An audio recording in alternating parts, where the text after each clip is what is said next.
Okay, so what we're going to be talking about today is, set theory and kind of these axioms of probability. We're going to get as far as we can with it. We'll probably need to split today's lecture into the next session as well, though maybe not. We'll see. So we're going to talk set theory. And our primary reason for this, our primary reason to talk about set theory for this course is as a basis for probability. So when we're talking set theory, we're going to think about this in terms of a few operations, okay? But we're going to have to define what a set is, and when we define a set, we're also going to touch on this concept of a random experiment. And we're going to look at the sample space of outcomes, or all potential outcomes of a random experiment, where all of those outcomes we might call events or outcomes. And we're going to talk operations. So there are a number of operations we're going to cover, but all of these are going to be rooted in unions and intersections, and the very important concept that will keep coming back around of the complement. So that's the breadth of what we'll be talking about with set theory. As far as axioms of probability, we'll start talking about that when we get to that section, so as not to confuse anyone at this stage. So the first thing we're going to think about is this idea of a random experiment. And it's mostly in the name what this is. We have some, let's say, some rigorous process that can only yield a finite number of outcomes, let's say. This idea of finite versus not finite, don't worry too much about that. There are random experiments where there's an infinite number of possible outcomes, but we're not going to be thinking in those terms. We're going to be thinking more in terms of things like flipping a coin, okay? Flipping a coin. Or rolling a die, right? We could roll a die. We could do a number of things that have some small set of outcomes, some small set of events that are potentially feasible, right? Whereas with flipping a coin, the set might look like this. It might look like we're going to get a heads or we're going to get a tails from a single coin flip, right? So that's pretty intuitive. The experiment is a single coin flip, and the outcomes are either a heads or a tails. Rolling a die, let's say this is a six-sided die. The set of outcomes potentially from that experiment are 1, 2, 3, 4, 5, and 6. So, when we think about a die, there's this word that we're going to use to describe these little dots. One of these little dots is called a pip. So there might be a question that's like, what is the probability that 5 pips will come up, or something like that. Now, notice in these outcomes, let's say the outcome of flipping a coin. Notice we don't have heads, tails, and lands on its side, right? Lands on its edge. I suppose a coin landing on its edge is a potential outcome, but for our purposes, we're going to consider that to be impossible. So if there's a given outcome that is not going to happen, in whatever way we define that, because it is possible for a coin to land on its edge, it's just so highly improbable that, it's never happened to me, and it's probably never happened to anyone in this room. doesn't mean it's purely impossible, but for the sake of defining this random experiment, we're going to think of that coin landing on its edge as being impossible. It's an outcome that cannot happen. Similarly, if we have a coin that has a double-headed coin, right? If we have a heads coin, and we want to know, and we want to describe the outcome heads, well, that's the only outcome we can get, and we would call that outcome certain for that experiment. Now, you want to be careful here because a random experiment, for something to be a random experiment, it needs to have multiple options. It needs to have multiple potential outcomes. And as such, you want to be careful looking at something like this, the outcome of heads. Is that a random experiment? You probably don't want to consider that to be a random experiment because the outcome is certain. So this is just to give an idea of a random experiment. It could be flipping a coin. It could be rolling a die. It could be an inspector walking around looking at parts for a given part, right? And there's going to be different states that part can be in. It could be manufactured well, or maybe it's good enough if this is a quality assurance person, or maybe it's faulty, right? Maybe there are 3 states for that part to be in, and at some point we can start thinking about the probability of one of those given outcomes over a different outcome. So that's where we're going with random experiments ultimately. So I sort of tacitly use this word when describing the outcomes, all the potential outcomes of random experiment. I use this word set. And we can think of a set as being all potential outcomes of a random experiment. More abstractly, more generally, we think of this as a well-defined collection of objects. So it's well-defined, it's a collection of things, of objects. So a well-defined collection of objects is very generic as a definition. But there are some things that go along with this. If we're thinking about outcomes of an event, well, or if we're thinking about all unique objects, we can't have duplicates. Okay, so sets have no duplicates. That's really important to remember and to consider. And so the set of outcomes for a random experiment. So we have some random experiment that has a set of outcomes. We call that a sample space. So the sample space is all potential outcomes of some random experiment. And notice I'm using curly braces. Curly braces are what we tend to use.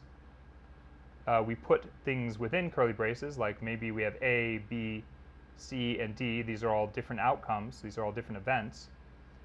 This sample space is composed of these events. Now, when I say sample space, we're thinking of the sample space as being exhaustive, okay? And I'm going to use this word fairly regularly as we go forward. The sample space is the exhaustive collection of outcomes of a random experiment. We often denote this with, say, the letter S, capital S, and often this will be bold capital S. Although I won't worry too much about that. I'm just going to write S. And this is going to be, all outcomes of a random experiment for our purposes. For our purposes, it's going to be all potential outcomes. So to construct the sample space, we need, and this is a finer point. This is a finer point. For our purposes, we're going to think of this sample space as being a theoretical construct okay? So this is a theoretical construct. And, you know, we might be trying to say we have 100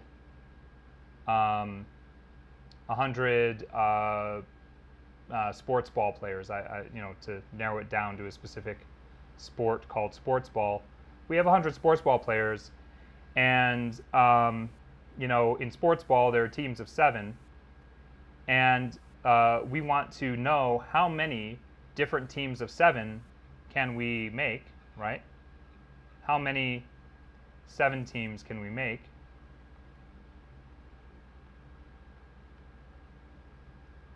There is going to be a sample space for this, right? Where, you know, we have this, okay, well, we can have player 1, player 2, player 3, player 4, player 5, player 6, player 7. We could have player 1, 2, 3, 4, 5, 6, 8, right? And so on and so on. And, you know, this is going to be pretty big. Now, we can figure out how many 7 teams we can make, but it's going to be computationally hard for us to write all those out. So constructing the actual sample space, you know, we might instead sample, you know, to use this word in another context, we might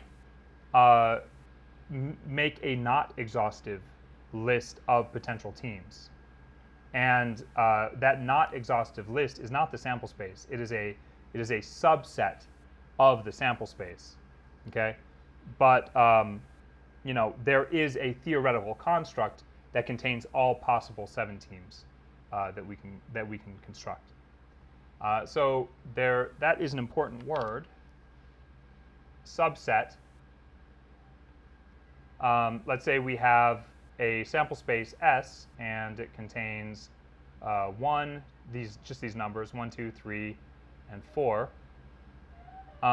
We can decide that there's a subset of S that contains just 2 and 3, right? We can see that A, and we would write it like this, A is clearly a subset of S. So we can see that clearly. A is a subset of S. The elements that are in A are also in S. We could make another subset B and say that you know, there's this element 3, but then there's 5. B is not a subset of S, right? We can see that because B contains this element 5 that is not contained in S. So, you know, just keep this in mind. You can have within a set the components of another set, and if that is purely represented like this, then A would be a subset of S in this case. The other thing to note, and I'll just say this, oops. Let's say we have some sample space S. Oh gosh, curly brace.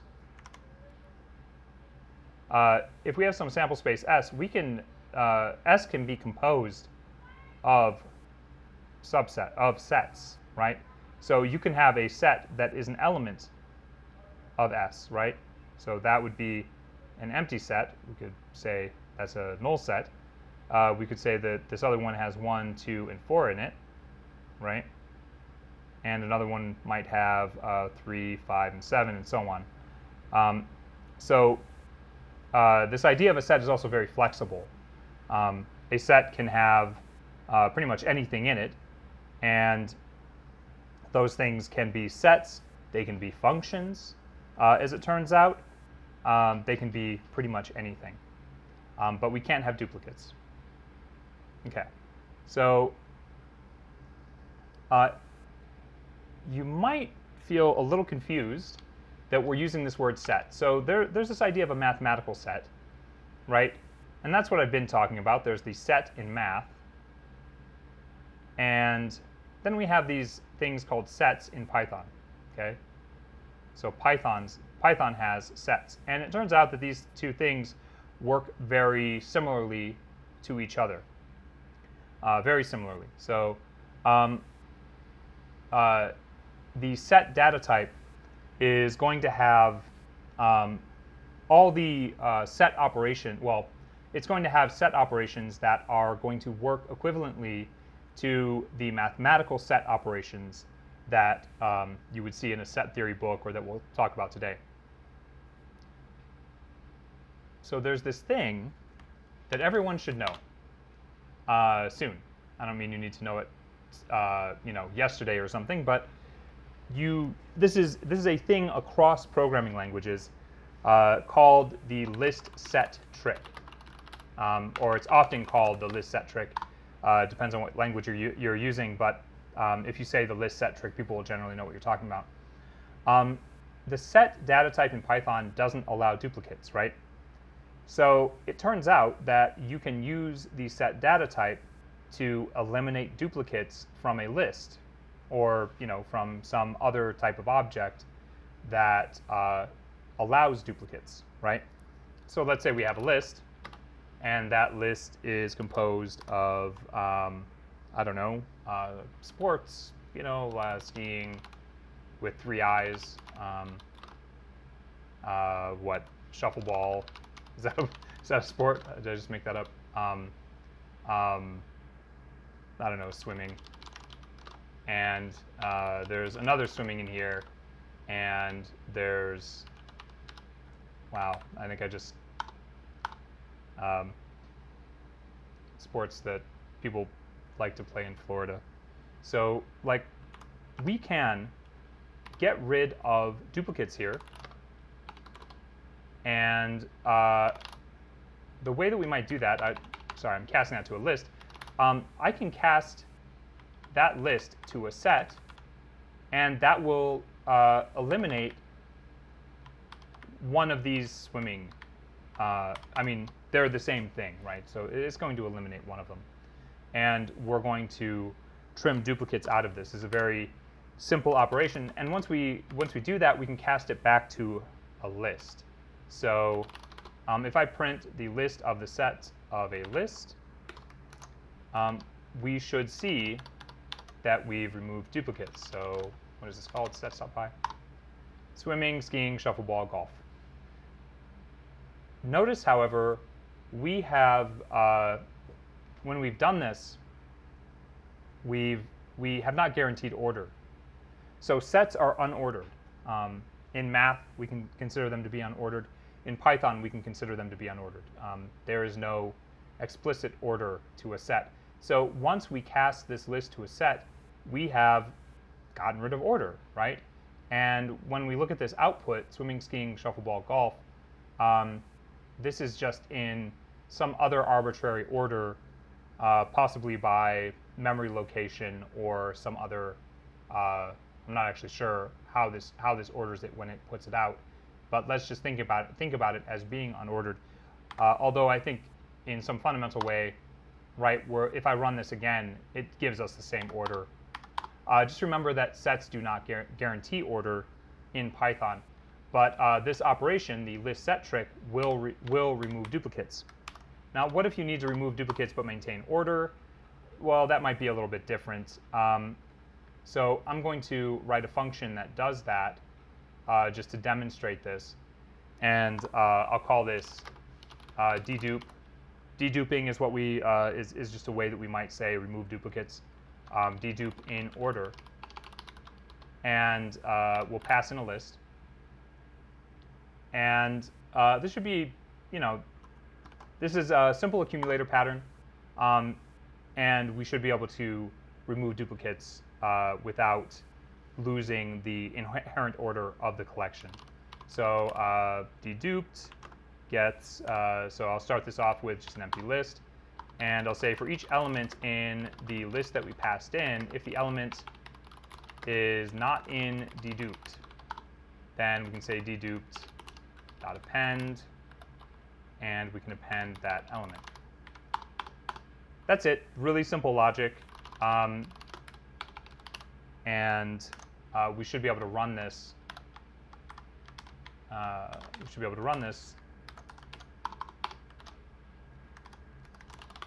And see that we've removed the duplicates and we've maintained order. So the first element is still skiing, We go skiing, shuffleball, swimming, and then golf because we eliminate the next swimming. So let me just share both of these, and I'll just throw those in the Slack.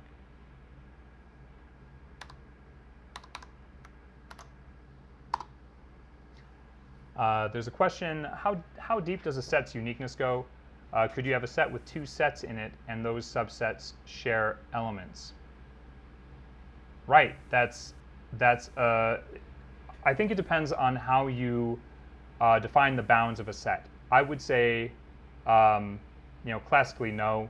If you have a set that, in a mathematical sense, if you have a set that contains a, let me put it like this. And, for me, it depends on the bounds. So let's say you have something like this. Here's 1, 2, and 3. You could have this next one with 2, 3, and 4. That's fine because this is its own element, it's its own object. So this is a universe living inside the larger universe of the sample space, right? Now, if you are considering all of these elements as sort of also existing within S, it gets weird, but not, how do I say this, not, I'm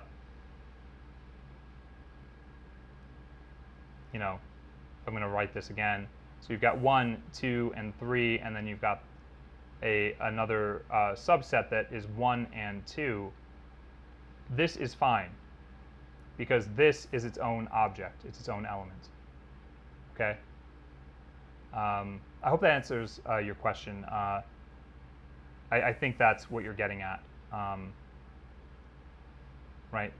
Something to that effect. So these can share elements, but these are subsets. And sorry, these are not subsets. These are objects that are contained within S. Yeah, that's, yeah. Okay, cool. All right. All right, so back to this idea, or continuing with this idea of the sample space. Each outcome in the sample space we refer to as a sample point. So if we're thinking about, let's just think about the roll of a die, 1, 2, 3, right? This is how many pips there are, 1, 2, 3, 4, 5, or 6 for a 6-sided die. Each one of these is, we might call a sample point. There's something to consider here, though. If this is S, this is a sample space that is relative specifically to the roll of a 6-sided die. What if we're rolling 2 6-sided dice, that is. What if we're rolling 2 6-sided dice? In that case, we are going to construct a different sample space, okay? And I think this is a good illustration of this. If we're considering rolling 2 dice, then the sample space of outcomes might be, we've got 1 and 1. We've got 1 and 2, and so on, up until 6 and 6, right?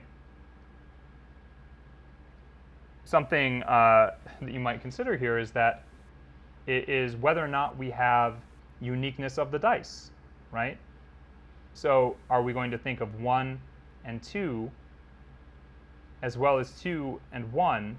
Are these going to be the same thing? Are both of these, should these be 2 different outcomes? Or are they the same outcome? And my answer to that would be, well, it depends. It depends on how you define these rolls of 2 6-sided dice. If it matters which, if you have a clearly defined first die and second die, then maybe these two outcomes are distinct from each other.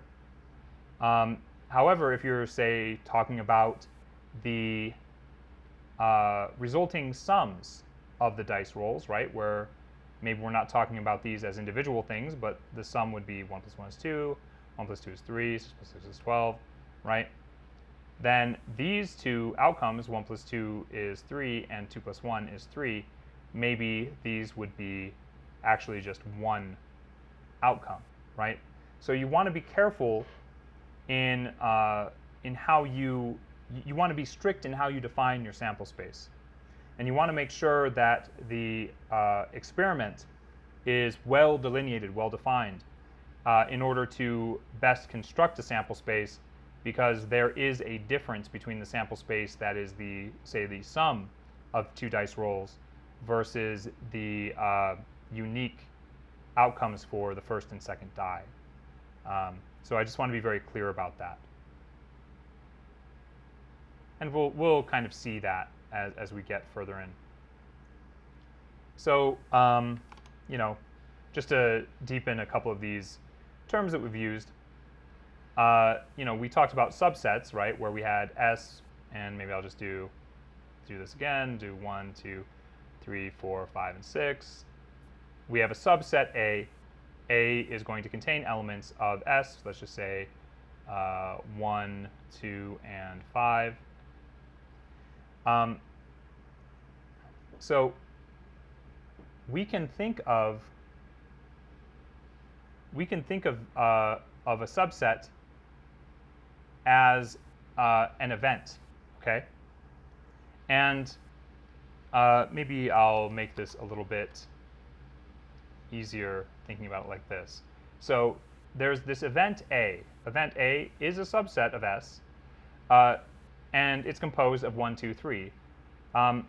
So we can define a rule that relates A to S, and that rule might be, you know, A is composed of elements that are less than or equal to 3.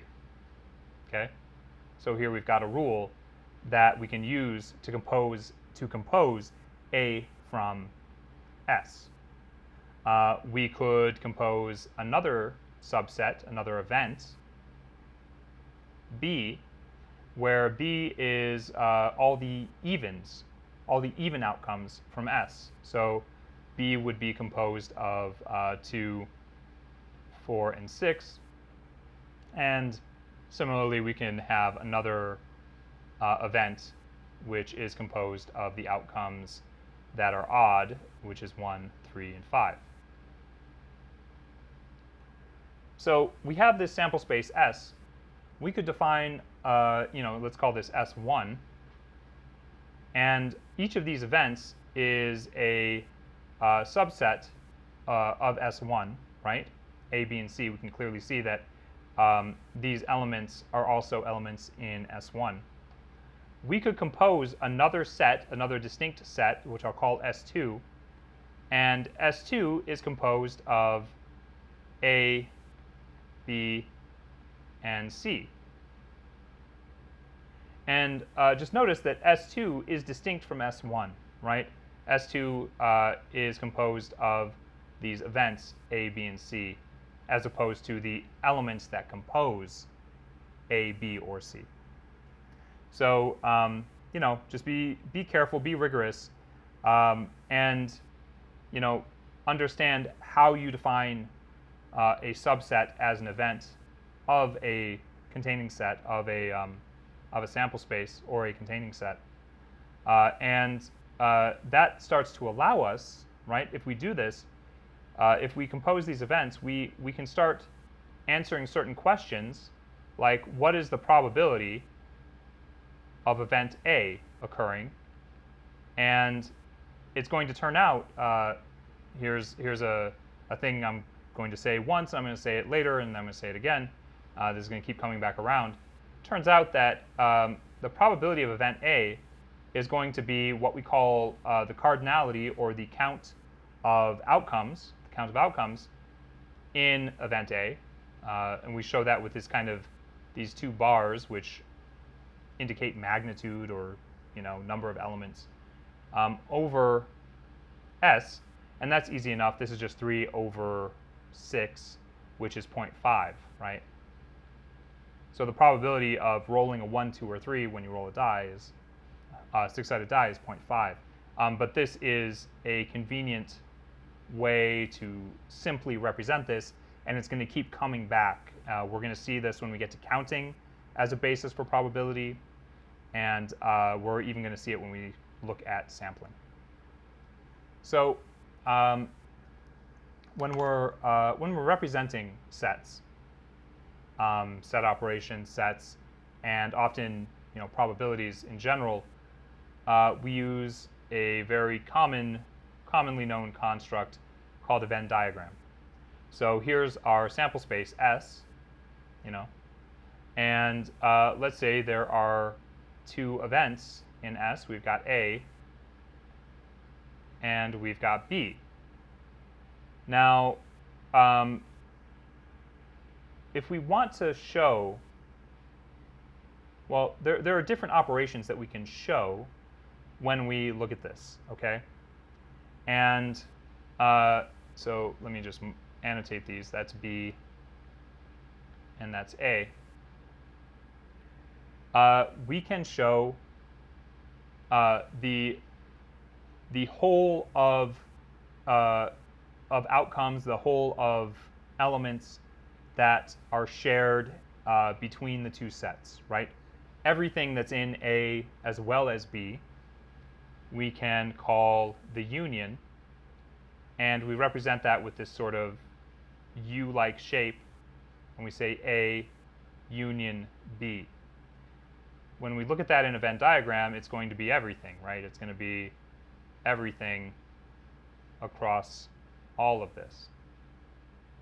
Something to notice, we can't have duplicates. So if we say A union B, there are obviously in this little shared area right here, there are going to be items shared between A and B, but we don't want to count them twice, right? So when we union things, we want to make sure that the resulting set, right, because A union B is going to be a set when we're done with this, we want to make sure that there are no duplicates in that set.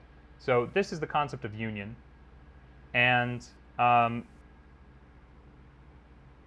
did I paste in that code? I did not. I did. OK, good, good. So that code I pasted in might turn out to be a little helpful when we are thinking about writing functions for set operations, which we're going to do today. It's going to be through an accumulator pattern of some sort. So just so you know, when we say union, this has a very close relationship to the logical operation OR. And we're going to see that much more clearly when we talk axioms of probability. But I want you to make this association between union and OR in Python. So let's add another. In here, and we'll call that one C. Right, that's C. If we're going to union A with B with C, it turns out we can just do that, right? We're just going to include whatever's in C as well, right? So there isn't that much of a difference when we union A with B than with A with B with C. It's sort of an instant operation.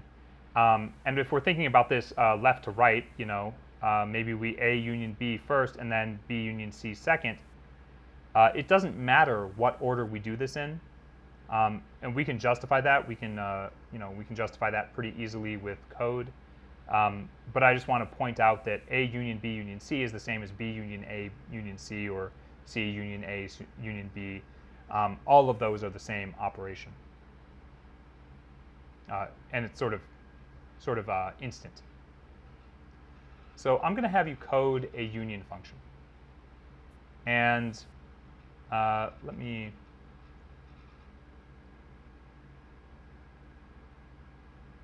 see. I'm just looking at Slack. So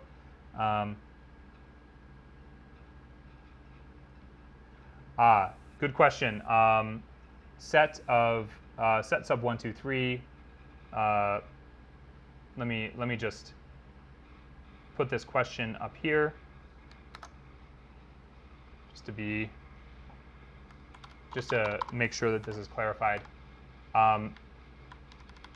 This as a set would not be valid, and in fact, we'd want to be careful about this as well, because order is irrelevant in sets, and so this is a set with subsets, and as such, this set 1, 2, 3 is the same as the set 1, 3, 2, and this indeed would not work.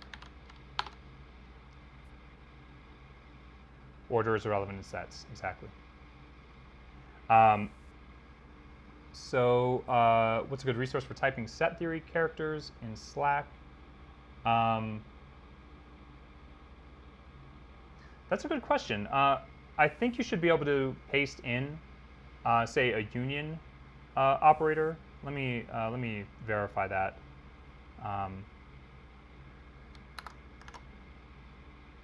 Let's see if that works.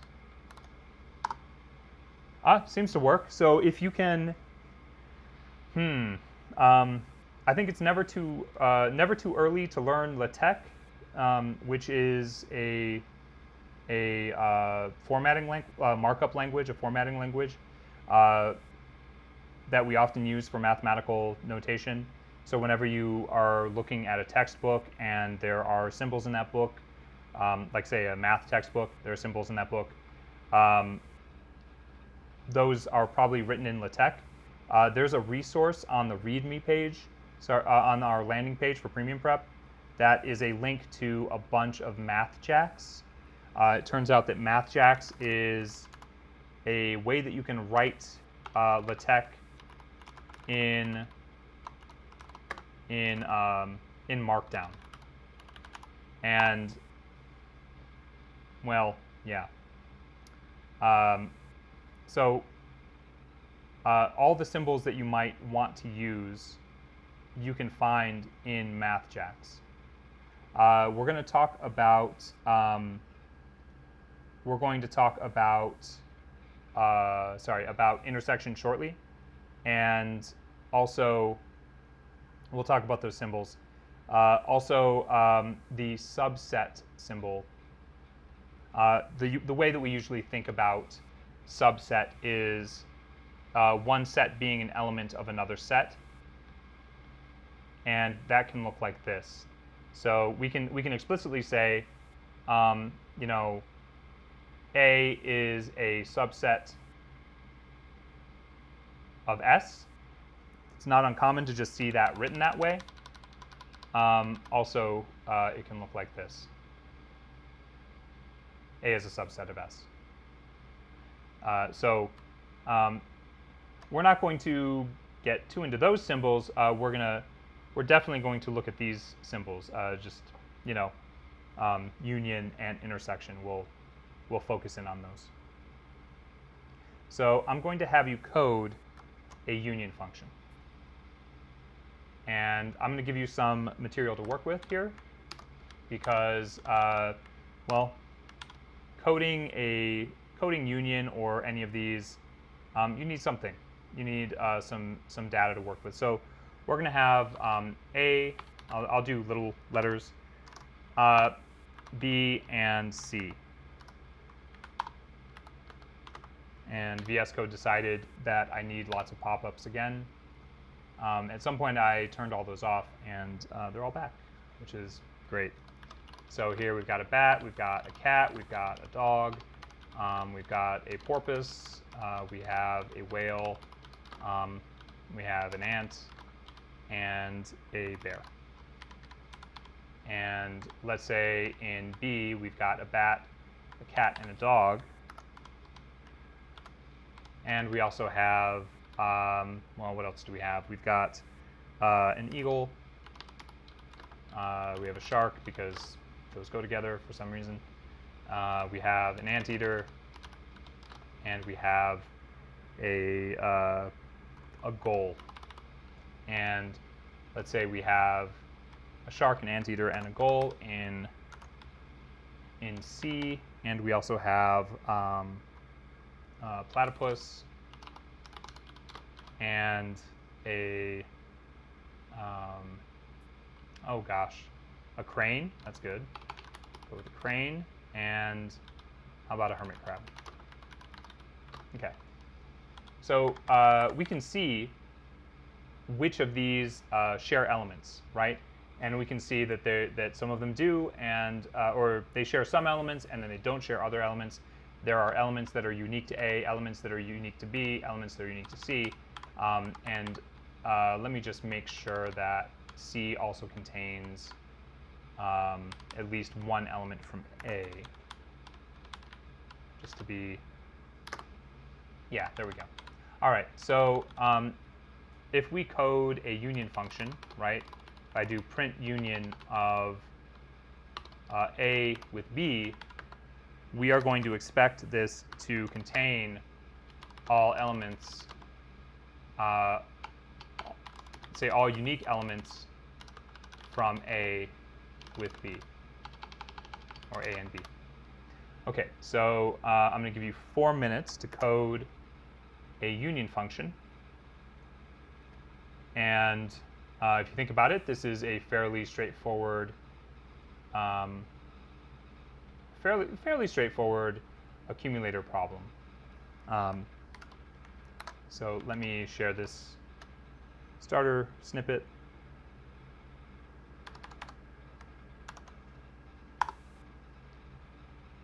And I will set a timer.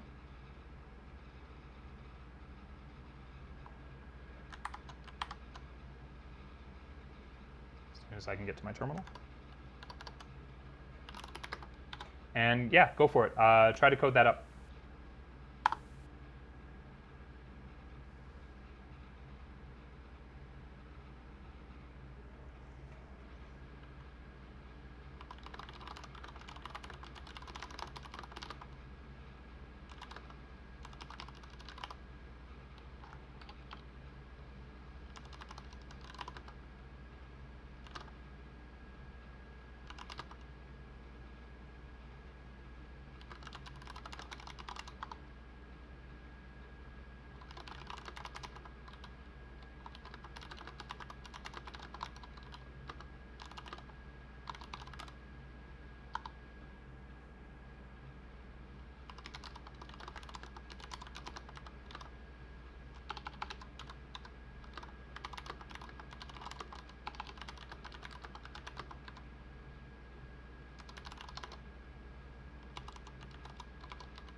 Okay, so let's code this.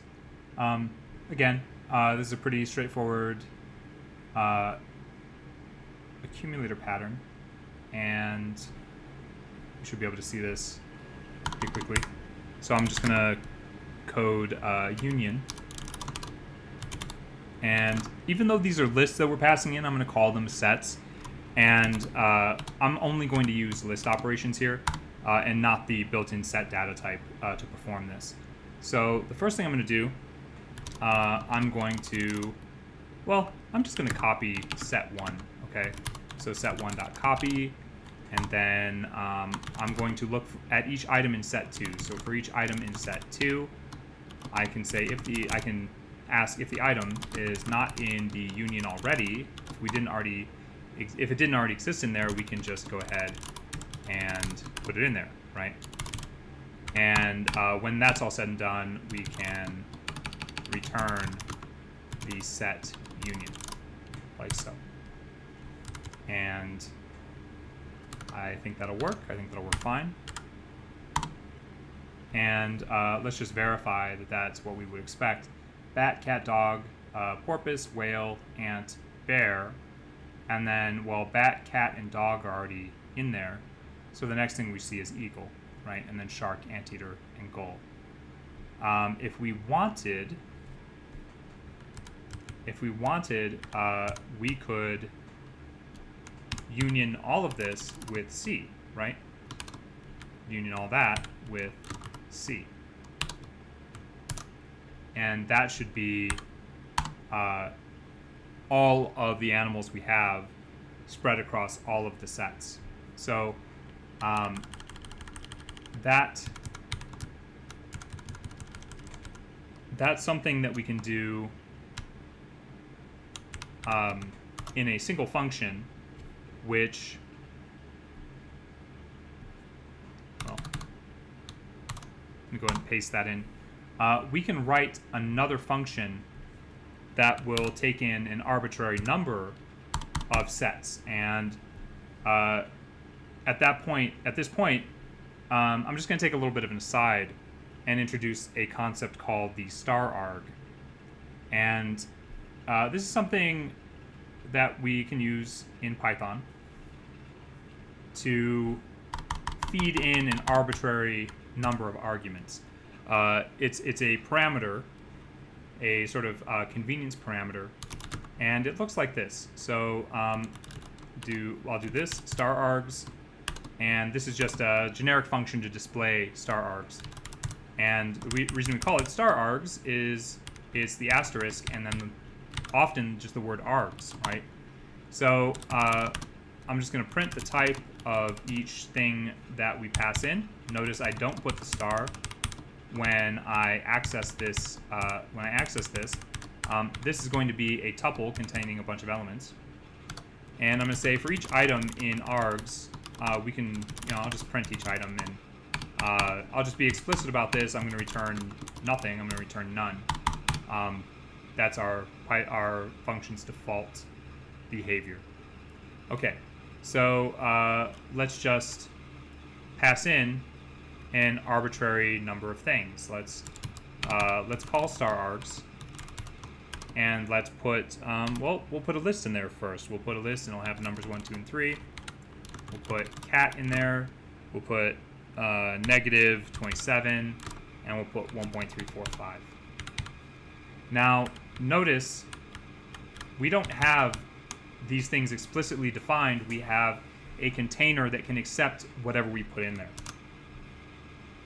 And so if I run this, notice the first thing, we can see the type of args is a tuple, and we can see that the first item is a list that contains 1, 2, 3, exactly what we passed in, a cat, and then negative 27 and 1.345. Okay. So I'm going to use this concept of the star args to rewrite the union function. And I'm going to rewrite this one, and if we have time, I'll have you do the equivalent for intersection, but I'll go ahead and do this one. So I'm going to call this union of multiple sets. and I'm going to make a star argument here. Notice I don't need to name it args. I'm going to name it multiple sets. And I'm going to set up the set union, very much like the prior function. And I'm going to say for each list that is in the multiple sets, for each item in that list, if the item is not in the set union, right? So this is very similar to the prior function, although this time I have a nested for loop that traverses each list that we've passed in. So if the item's not in the set union, I can go ahead and append it in. So set union.append each item in turn. And I can return the set union. When I run this, when I call this, it's going to be easy to just put in A, B, and C like so. So that should work. That's going to work for an arbitrary number of sets. We could make 10 more sets and 10 more lists of items and throw them in here, and it should work. And it does. So that gives us everything that that is in A, B, or C. So let me paste in both. Well, I'll paste in the star arg snippet in case anybody needs it. Oops. And then I will paste in the union of multiple sets function that I just wrote.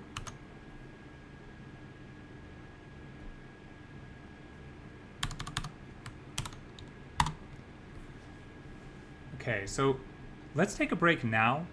I'm going to, and then when we pick back up, we'll start off with intersection, and yeah, and then we'll go from there.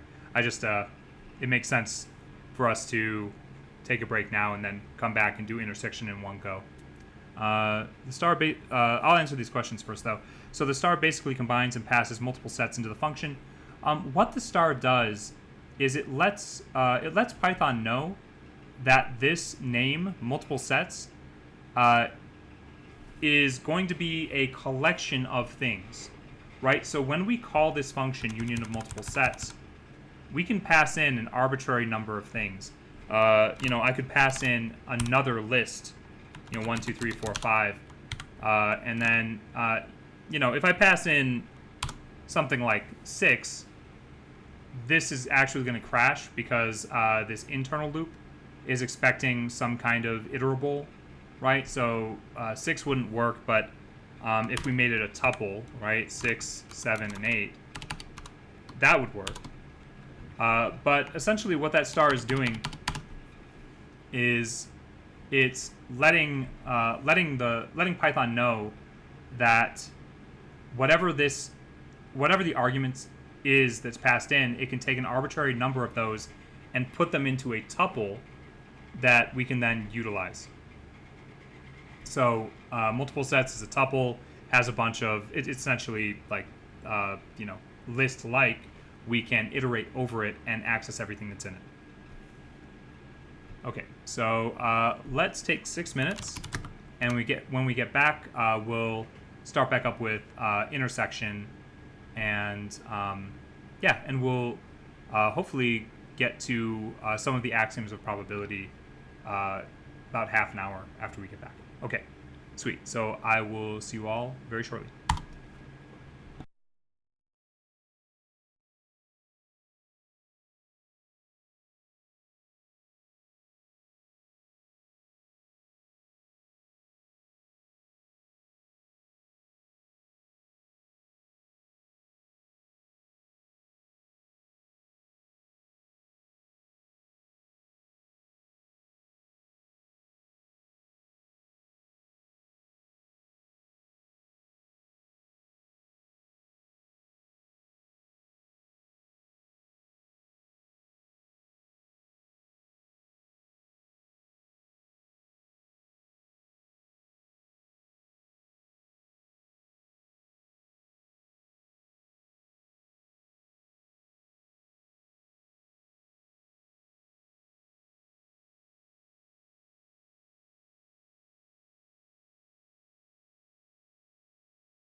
All right, so let's get back to it.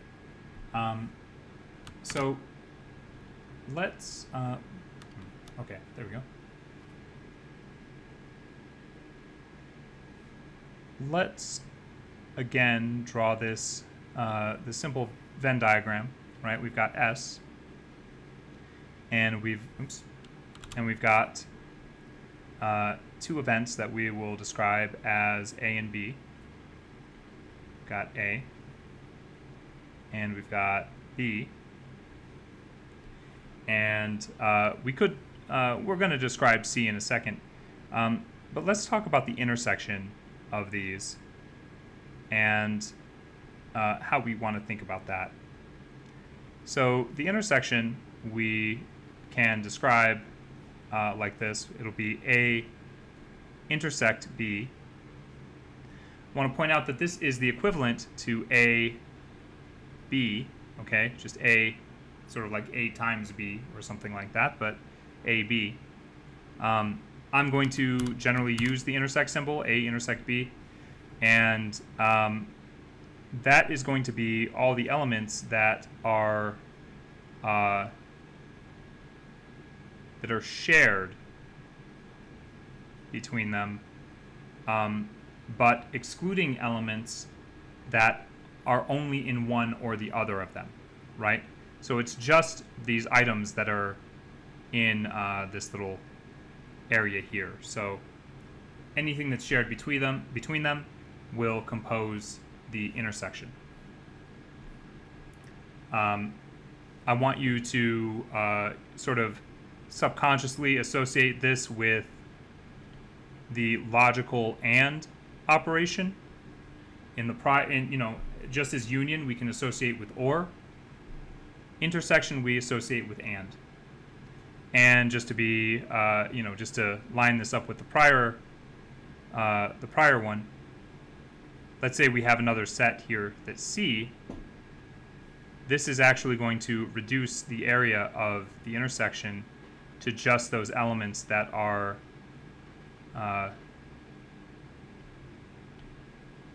shared, right? So just this remaining section of elements that are in A, B, and C. Okay. Okay. So that, of course, brings us to a breakout where you're going to code the intersection function. And I'm not going to have you code intersection for multiple sets. I'm just going to have you code, unless you want to. So that's sort of like a challenge. If you want to try to code this to support multiple sets, that's fine. Again, we're going to use this, we're going to use A, B, and C. So, that's what you can use to test your code. I think that's, I'll just throw that in Slack again if you don't have it. Yeah, and ultimately, you're going to have a function call that looks something like this, right? Print the intersection of A with B or A with C, and that should yield, in this case, we can look at what that would yield, right? That's going to be bat, cat, and dog. That's what we would expect to see, right? So that should return a list that contains bat, cat, and dog. Okay, so let's do another 4 minutes on this in case any of you want to try to go for the multiple sets solution. But that's definitely not a requirement. Feel free to code just for intersecting A with B or B with C. Okay, so 4 minutes. Go for it.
All right, let's code this up.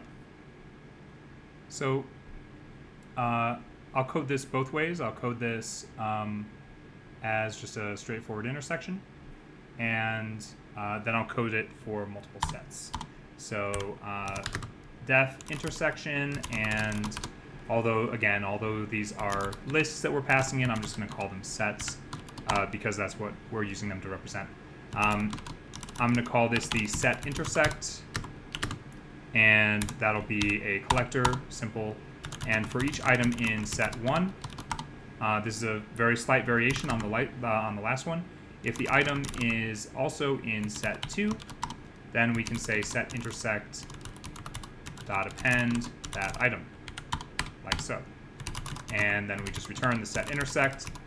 And if I run this, I believe we will see what we're expecting to see. Cat, cat, dog. Is that what we should have seen? It is.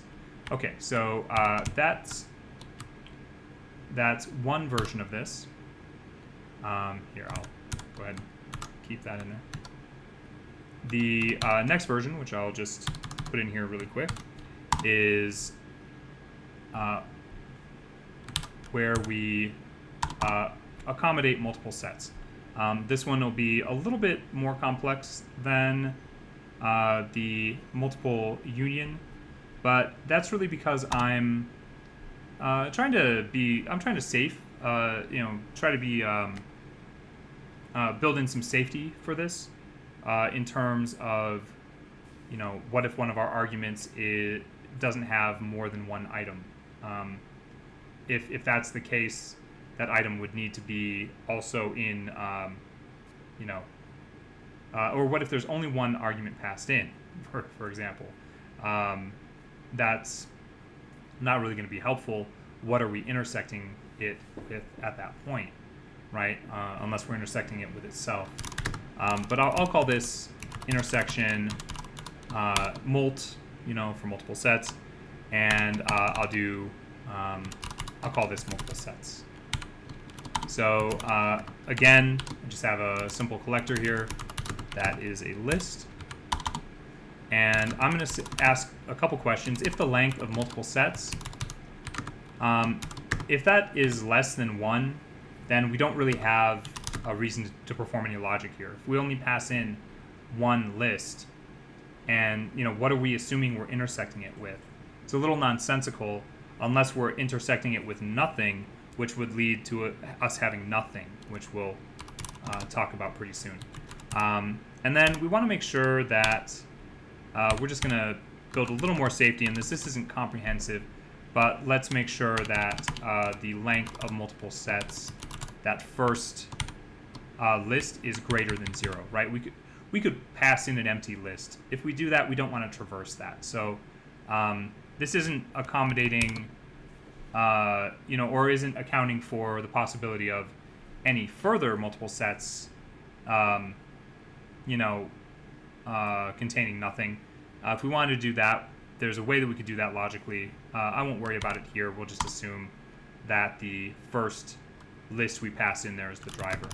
So for each item in multiple sets, sub 0, so that's our first set, right? The first of the lists that are in our multiple sets, so we could say that's A. I'm going to ask a question. Is that item a member? And let's assume it is until we know it's not. And then for each set in each of the subsequent, right? Each of the subsequent lists that we pass in, for example, B and C. So I started the second thing we pass in and moved from there. If the item that we're referring to, that we're referencing up here, if that item is not in that other set, then I'm going to set isMember to false. So this is kind of a common pattern, where we set a Boolean flag, and then we change that Boolean flag upon finding out something based on analyzing items in a list or some other data structure. And then we can ask if that item is a member, If it is, then let's go ahead and append it. So that's pretty easy. Let's see. I think that is it. We can just return the set intersect at that point. So something just occurred to me. We may not have anything that's in all of these, and we don't. So let me change this a little bit. I'm just going to put a porpoise, right there, and I'll put this again right above this so we can reference it easily. So what we should expect is only one element when we call this for A, B, for both all of A, B, and C. The only thing that's shared between all of this is porpoise, right? So that should be, we should get a list that has one element in it, and that element is porpoise. So let's make sure this is working and try this like so. So I'm going to pass in A, B, and C, and we should see porpoise, and we do. So there's a little bit more logic in this one. Just notice, and notice we've accounted for the case where, let's say we pass in only one set here. We're returning an empty set intersect in the event that we don't do any of this, any of what's in this if statement. And that's what we would want to do. That's what we're deciding we want to do for the sake of assuming that if only one set is passed in, we are trying to intersect it with what we call the null set, which is, empty. The null set we often write like this. We either write it like this, or we put explicitly something like this. This means null, and that means there's nothing in there. And if you intersect anything with the null set, you're going to get the null set, which kind of makes sense. What's in common between a bunch of animals and nothing? Well, nothing. It's a little philosophical, but that's how we think about it. Okay, so let me copy this in, and then we'll have just a couple more set operations. Let me make sure I grab all of that.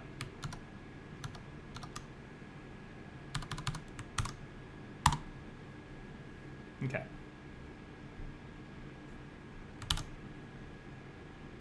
So we just talked intersection, and now we're going to look at something that's kind of akin to subtraction for sets, and that is the set difference. So I'll go ahead and draw our little diagram again, right? Here's our sample space S. We're going to have A and B again, so I'll draw these really big this time. A and then B.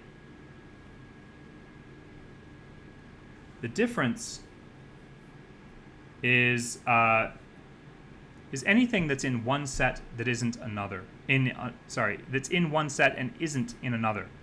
And I want to be very clear about this. A minus B is not equivalent to B minus A. These are not the same thing. They are not the same thing. Okay?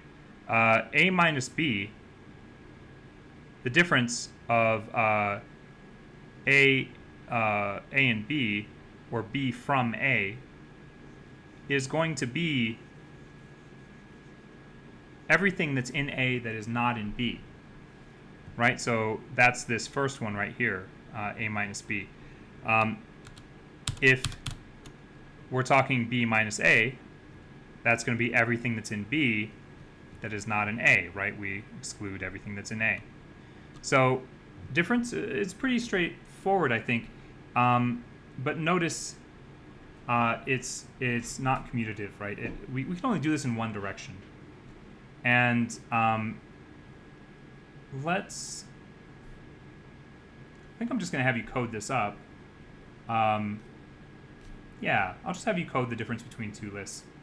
And let's look at one of these examples, right? If it's going to be A minus B, we're just going to get rid of bat, cat, and dog, and porpoise. And A minus B would then just equal whale, ant, bear.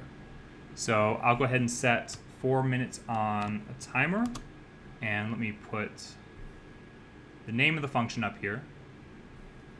You're going to be using that same, the same A, B, and C, to test your function. And yeah, see if you can code that up.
All right, let's code a difference function. Something to consider about difference is that, well, another thing to consider about difference is that it can only involve two sets, right? We're not going to write difference for A, B, and C. That wouldn't make sense. So we're just going to code this rather simply. Define difference, and there'll be set 1 and set 2. And for each item in set 1, if the item is not in set 2, then we're going to collect into this set difference. Right, so this is very much like the intersection function.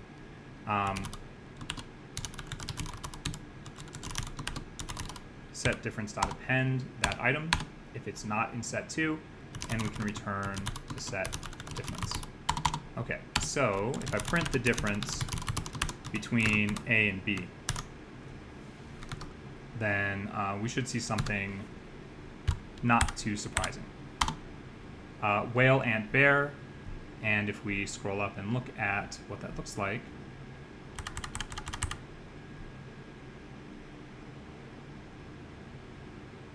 okay, there we go. Whale, ant, and bear, these are not shared between A and B. These other four, bat, cat, dog, porpoise, they are shared. Okay, so let me go ahead and paste that in.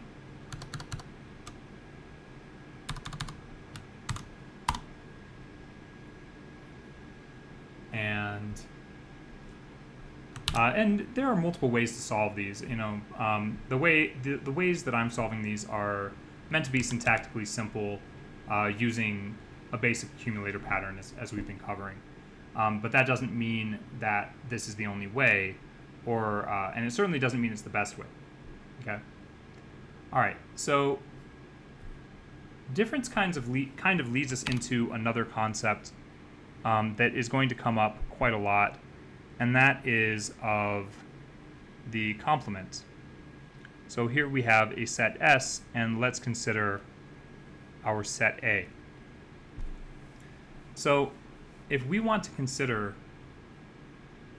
everything that is not in A but is in S, right? How would we represent that? Well, it would be everything else, right? It would be everything not in A that is in S. And the way that we might, well, there are a couple ways that we can symbolically represent this, more than a couple ways, in fact. One of those ways is we might say A prime, right? This is the complement of A. Or we say A complement, like A with this little C up here. The way that I usually like to represent this is A with an overbar. That means not A. In formal logic, not like that, but like this, you'll often see this as the not symbol. You also see tilde A, which means not A. What I'm going to probably do, I'm going to try to keep to this. I'm going to keep to one of two symbols. That's either going to be A with this overbar, but I'm going to try to instead just do this, not A. Just like in Python, not A. I think this is fine. This is the complement of A. It's everything that's not in A. Okay. So not A, or sorry, the complement function, I'm going to go ahead and write this one. It's very straightforward. It's actually a special case of the difference function, and I'm just going to leverage the difference function. The thing is, though, we need to know the sample space, just like in this form here. We know the sample space, and we have A as a subset of the sample space, and from that we can, from that we can say, well, what's not in A? It's everything else, and I think that's a helpful way to think about this. Is the logical operator for difference not? No, it's not. We use a minus symbol, but if we're using Python, there's actually a difference method. So it would be a dot difference b, which would be like a minus b. And as I said, the complement is a special case of the difference function. Whereas difference, we're passing in two sets. It's the a minus b phenomenon. Complement, we're going to need to know what the sample space is, right? So if we how do we construct the sample space here? It's actually pretty easy. We have a function that'll do that for us. The sample space is just going to be the union of multiple sets of A, B, and C, right? So there's our sample space. And let's just make sure that that works how we expect it to. There it is. That's every possible element, and maybe we can put in some more elements here too. Let's put in an elephant, and let's put in a hippo, and let's put in a nutria. Okay, so if we're building the complement, that's pretty easy to do. I'll just define this, def complement. We're going to pass in a sample space, against which we compare some set, which is a subset, we would assume is a subset of that sample space. Notice, we could build in some safety in this where we say if, all the elements in set 1 aren't, if any of the elements in set 1 are not in the sample space, well, then we should throw an error or something like that. This operation really should require that we utilize a subset of the sample space. But we don't need to build that kind of safety here. I think it'll be fine. This is just going to be the difference between the sample space and set 1. All right, so if I print the complement and pass in that sample space we defined above, and I'll pass in A, we're going to see everything that is not in A. So eagle, shark, anteater, gull, platypus, crane, hermit crab, elephant, hippo, nutria, which are the new ones that we passed in. So let me just paste those in.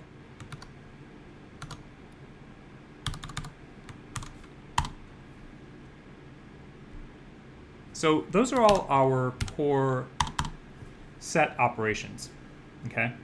And let me scan through this. There are a couple tasks that we can start considering, okay? And these are going to lead us toward counting.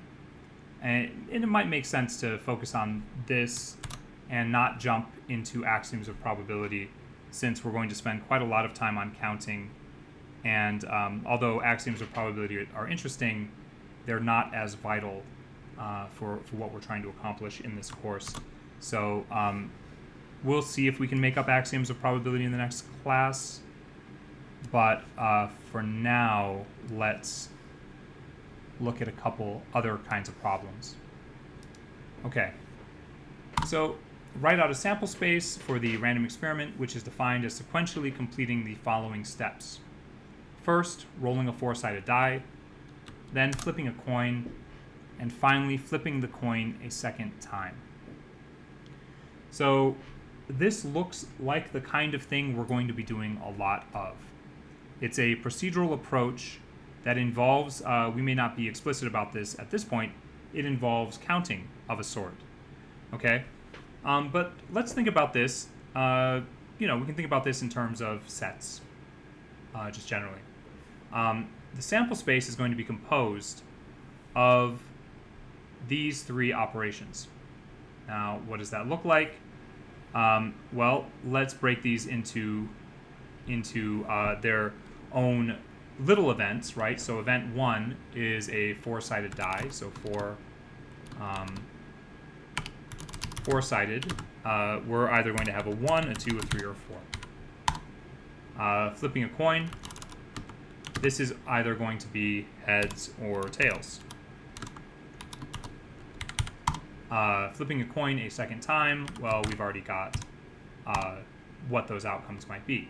So if we want to create an exhaustive sample space, this is pretty easy to do, and this is going to be the kind of operation we're going to do quite a bit of, actually.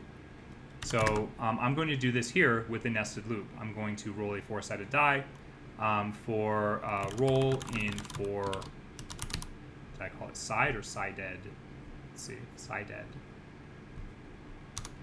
So for each roll, and then for flip 1, right, this is our first flip, for flip 1 in coin, for flip 2 in coin.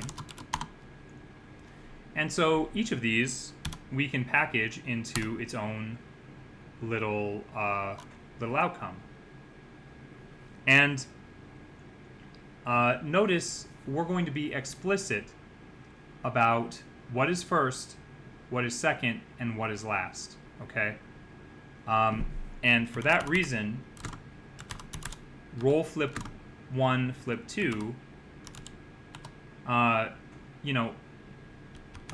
you can imagine a situation where we get a roll of 1, a heads, and then a heads, a heads and then a tails.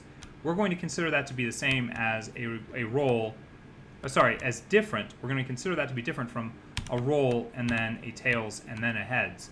Those are going to be two different outcomes as we define them, okay?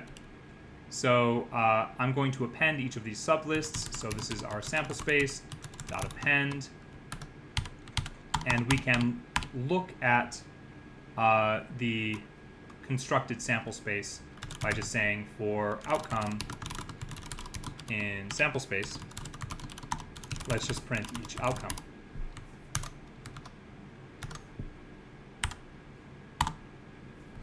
Okay.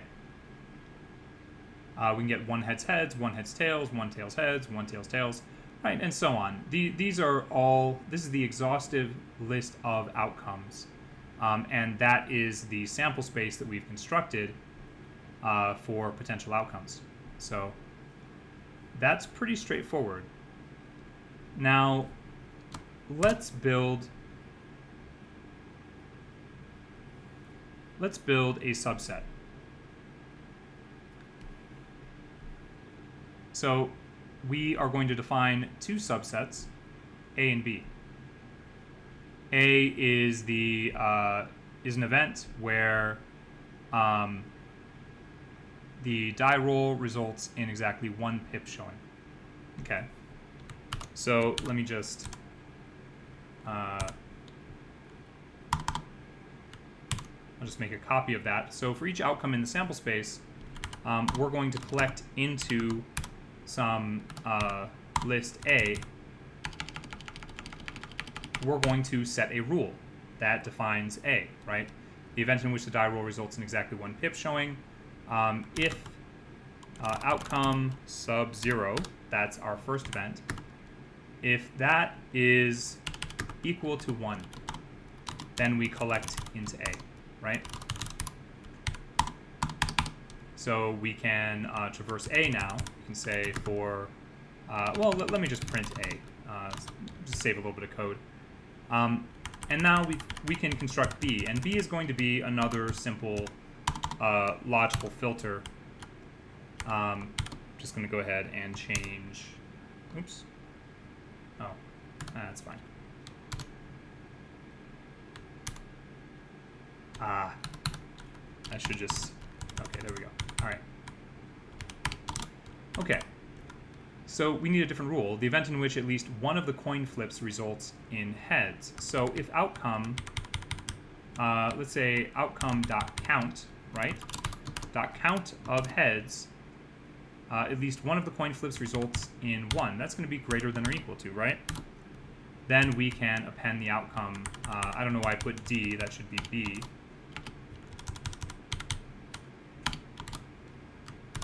and we can print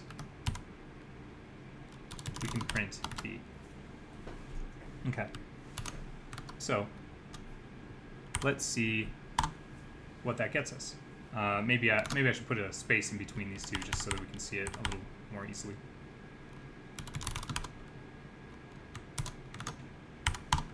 Okay. So notice these three outcomes: one heads heads, one heads tails, one tails heads, one tails tails.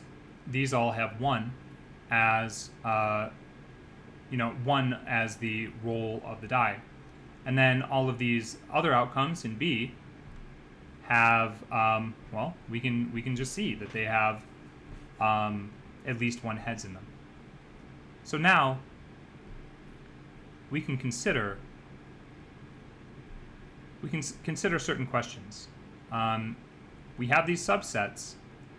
We can ask the question, what is the union of A with B? Well, we have a union function, right? And we can just use that.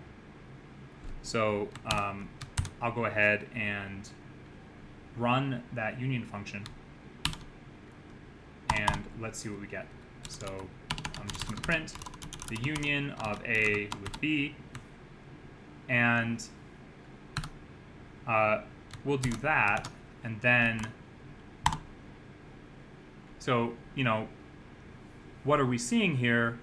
It might be more helpful for us to look at the length of this, or, how many elements are in this. How many elements are in the union of A with B, and let's compare that to the size of our sample space.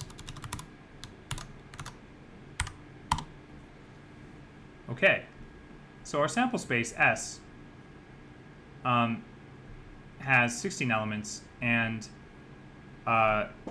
we're either going to have one pip showing on our die roll, or we're going to have at least one heads, right? So how might we think about this? So we have this operation A union B, right? And then we have our sample space S. And as I said before, probability in this way, if we're asking the question, what is the probability that we have, our die roll has a 1, or that we have at least one heads, then we can simply put what we call the cardinality, or the number of elements of this A union B over the cardinality of S, which is going to be 13 out of 16. That's our probability. So this is all a basis. Set theory for us here is a basis for probability. It's a fundamental understanding in probability, and we can approach we can take problems that may seem a bit untenable, right? Like this problem, how do you go about starting to answer that problem in a procedural way? Well, this is it. And we're likely not going to, until we get to conditional probability, we're not going to do anything much more complex than that. But we'll do a variety of these kinds of problems. Even when we get into distributions, we're going to be approaching distributions pretty heavily from this point of view. Let's see. I'm just scanning through to see if there's another interesting breakout here.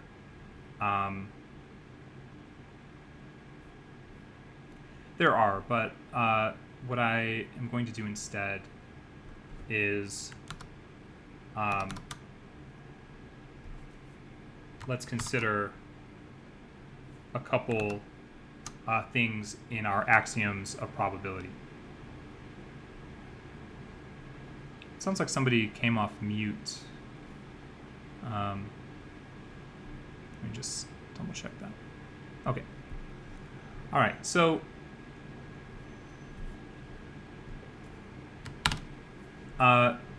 what we've been talking about today is set theory, and I want to make a a sort of tenuous, dangerous statement that the laws that apply in set theory also apply in logic. And so we have this idea of set algebra. And I'm going to just go out on a limb here and say that this is a pretty reasonable equivalent to formal logic, or in this case, we're going to be thinking about this in terms of Boolean logic, right? Because we are using computers. And there are a number of laws that apply in this space, and you know, I kind of brought this up before. I brought this up while we were talking about it, but I want to very clearly make this association again. We might have a set. We have the set operator union, and we think of that as being analogous to the Python Boolean operator or the set algebra operator or. Intersection we think of as analogous to and. Complement we think of as being analogous to not. And we can show this pretty easily. And one of the things that we indicate, or that I indicated, I didn't say this explicitly, is that the union operation is commutative. Now, what do I mean by commutative? A unioned with B is going to be the same as B unioned with A. Likewise, sorry, let me just put commutative. Likewise, A intersect B is going to be the same as B intersect A. We can verify this in Python pretty easily. And let me just open up a different file. Is this where this lives? Yes, it does. So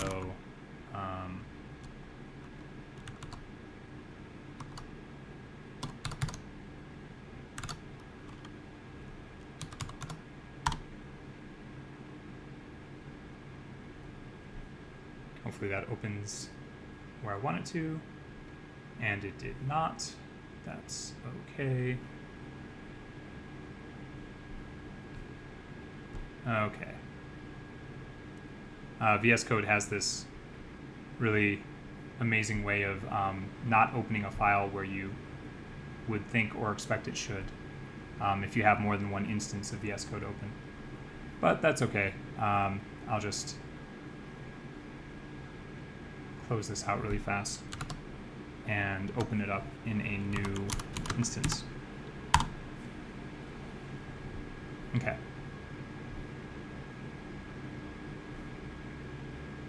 So while I'm talking about that, you know, it's commutative. You know, union is commutative, intersection is commutative.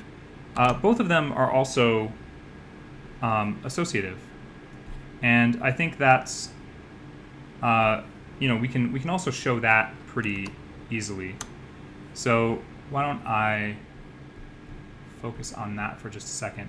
So this is commutative. It's also, ooh, sorry, the heat makes my computer a little bit laggy. I'm trying to solve for that. Okay. All right.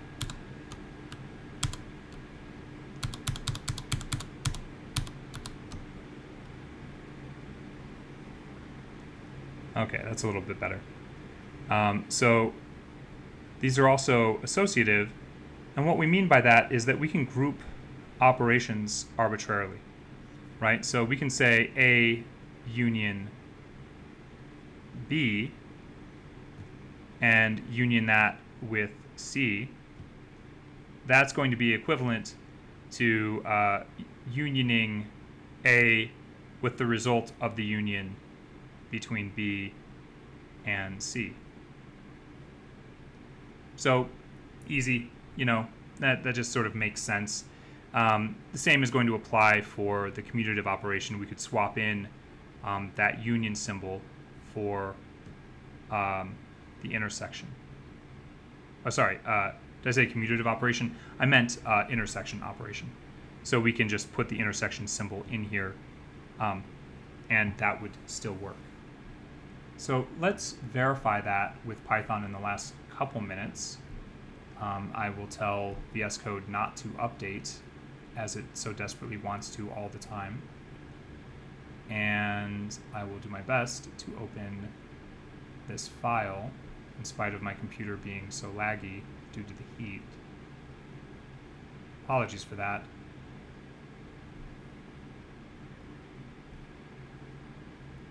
All right. So I'm just going to make a couple quick, very simple sets that we're going to use, okay? And I'm going to use set operations as they are in Python, not the set operations that we just built, even though those would be fine. So I'm going to call this set 1, and notice that I'm going to use curly braces. These are going to be true sets. So A, B, and C. And then set 2 is going to be C, D, and E. Okay. And to demonstrate a commutative property, right, we can just say set 1. We can set 1 union with set 2. And I just can verify this by asking, is this equivalent to set 2 union with set 1? I can take this same idea and instead replace union with intersection. And what we should see when I run this is true, true, which is what we see. Now, this is relative to, right, this is relative to sets, but what about the equivalent in Boolean logic? Well, I'm going to set A to true, okay? I'm going to set B to false, and we can demonstrate the same thing, right? We can demonstrate that A or B is the equivalent of B or A. I think that that's something that, you know, we're going to, it's important to realize this. It's also really straightforward, right? If we're using or, it doesn't really matter. It doesn't matter if it's A or B or A, right? And I don't know that this is something that we so explicitly need to point out. More what I want to show is that union union is very much like or, and intersection is very much like and. And when I run these, of course, we're going to see all truths. We're going to see 4 truths. We can do the same thing for associative. And I want to keep those. Although I do want to, I'm going to define another one for an associative property, associative. And when we're thinking associative, we're going to need another set, right? So why don't we just make a set 3 here? And this is going to be do A, E, and F. And we're going to need another Boolean, which I'm going to set to true for convenience. So in the associative form of this, we can do, again, set union 1 with set 2, right? We can do that. And then we can union the result of that with set 3. Notice how nice our set operations are, right? How easy it is to perform set operations in Python. And we wrote these set operations in some long form. We don't really need to write functions for set operations. We have them built in, and they are very convenient. So set 3 union with set 2, and then we can union the result of that with set 1. We should expect that to be true. And we can do the same sort of operation with the intersection, like so. And that should show us that indeed these are associative. In terms of Boolean logic, we can just do something like this. Let's say A or B, or that with C. That should be the equivalent of A or B or C. And let me make sure, there we go. So that should evaluate to true, and we should be able to do the same thing with an AND operation, right? So these should be equivalent. We should see 4 trues when we output this, and we do. Okay, so let's stop there. Those are the most important axioms. They're also pretty easy. They're pretty straightforward. I think we probably will have time to cover some more complex operations in our Boolean algebra or our set algebra, and I think they're fun. So I do like covering them, but we'll probably speed through them. There's one primary pair of operations that are going to be, well, they're the ones that you need to know. You know, they come up in job interviews and things like that, and that's what we call De Morgan's laws. And I'm just going to very quickly hint at those in the 1 minute we have remaining. So De Morgan's laws, there's 2 of them that we consider. We've got the union of A with B, and let's say we are going to not that union. That's what that overbar means. That means not A union B. This is the same thing. This is equivalent to not A intersected with not B.